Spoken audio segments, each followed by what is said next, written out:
Olá, bem-vindos ao nosso quinto vídeo de Kabbalah. Meu nome é Yair Alon e hoje a gente vai falar um pouquinho da Kabbalah e a questão dos anjos. Na verdade, a primeira coisa que a gente vai se perguntar é justamente isso. Será que existem anjos? E a segunda coisa é, se existem anjos, o que são eles?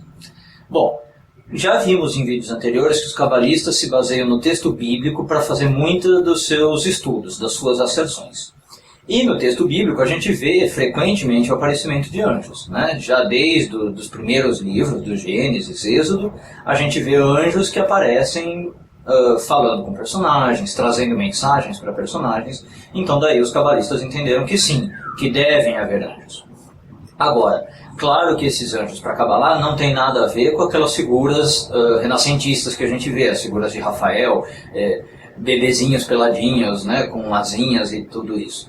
Para Kabbalah, anjos são nada mais do que forças. Forças que existem no universo. Do mesmo jeito que a gente tem uma força da gravidade, uma força da eletricidade, a força eletromagnética, a gente tem forças espirituais chamadas de anjos. Agora, toda força que existe no universo tem uma função, né? Então, por exemplo, a força da gravidade ela tem uma função de manter as coisas presas à Terra.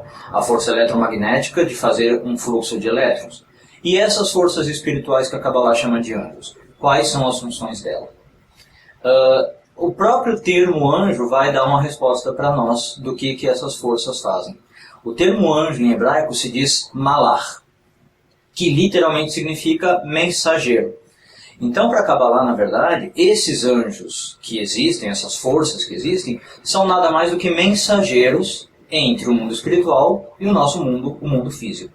Então, são forças que ficam fazendo uma comunicação, digamos, entre o mundo espiritual e o nosso mundo físico. Agora, mesmo que a gente diga que essas forças são mensageiras entre o mundo espiritual e o mundo físico, a gente ainda não especificou o que elas fazem, porque elas podem ser mensageiras de muitas coisas, elas podem mandar muitas coisas. E aí vem a Kabbalah e explica, na verdade, que os anjos são mensageiros de rezas, mensageiros de pedidos nossos. Ou seja, quando um anjo vem para a Terra ouvir um pedido humano, é ele o responsável por transportar esse pedido e levar para o mundo espiritual. Agora, por outro lado, também tem anjos que vêm trazer decretos, ou seja, vêm trazer mensagens do mundo espiritual para cá, para o mundo físico.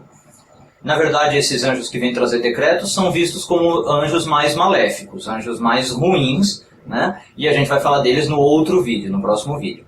Mas os anjos bons, digamos assim, são os que levam os pedidos dos homens até a espiritualidade. Agora, apesar disso, a Kabbalah também é bem categórica em falar que apesar deles trabalharem com as rezas humanas e atender, né, carregarem os pedidos humanos, não são eles que atendem os pedidos humanos. Portanto, a gente nunca deve rezar para um anjo, né? A gente não deve pedir nada para um anjo. O anjo é simplesmente um mensageiro. É a mesma metáfora entre um mensageiro e um rei. Eu não posso fazer um pedido, uma petição judicial, digamos, por um mensageiro. Quem tem que tomar conta disso é o rei. Então, na verdade, o anjo é só o canal que eu posso chamar, posso invocar, mas eu não posso rezar para esse anjo e nem pedir que ele atenda o meu pedido. E agora, para finalizar esse vídeo, eu queria falar de dois anjos especiais, depois de mais dois anjos que aparecem ao longo da Bíblia e da tradição judaica cabalística. Na verdade, anjos, como a gente falou, aparecem desde os primeiros livros da Bíblia. Só que não se traz o nome deles, né? Então fala assim, um anjo veio visitar Abraão, um anjo veio visitar Isaac, mas não se fala qual é o nome desses anjos. A primeira vez que o nome dos anjos aparecem é no livro de Daniel, que já é um dos últimos livros da Bíblia. E daí hoje a gente sabe que, na verdade, essa coisa de dar nome aos anjos dentro do judaísmo deve ter surgido no exílio da Babilônia, que é o que é relatado no livro de Daniel. Então, quais são os dois primeiros anjos que a gente vê lá? É o anjo Michael e o anjo Gabriel. Esses dois anjos são abundantes no livro de Daniel. Na verdade, o de Gabriel aparece bem mais do que o Michael.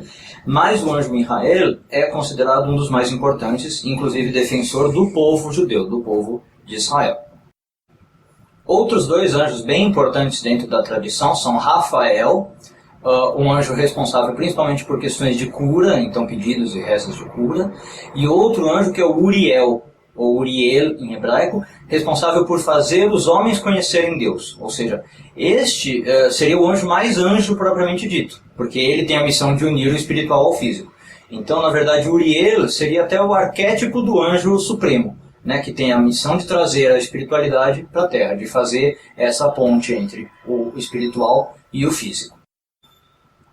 Então, estes 4 anjos foram os mais conhecidos pelas tradições e até passaram para outras religiões, né? Michael, que às vezes se fala Miguel, o anjo Miguel, Rafael, Gabriel e Uriel. Esses 4 são os principais anjos. Agora, além desses, existe um que a Kabbalah fala também, que é muito importante, que é o anjo chamado Metatron. Metatron é um dos anjos mais poderosos que existem. Dizem que ele é o braço direito de Deus, fica logo do lado de Deus, e é um dos anjos que governa todos os outros anjos, como se fosse uma espécie de presidente de todos os outros anjos. Então Metatron também é um anjo que muitas vezes aparece em escritos cabalísticos. E com isso a gente encerra o nosso 5º vídeo sobre angiologia, sobre anjos e a Kabbalah. E agora eu espero vocês no próximo vídeo, onde a gente vai falar dos anjos ruins, ou dos demônios.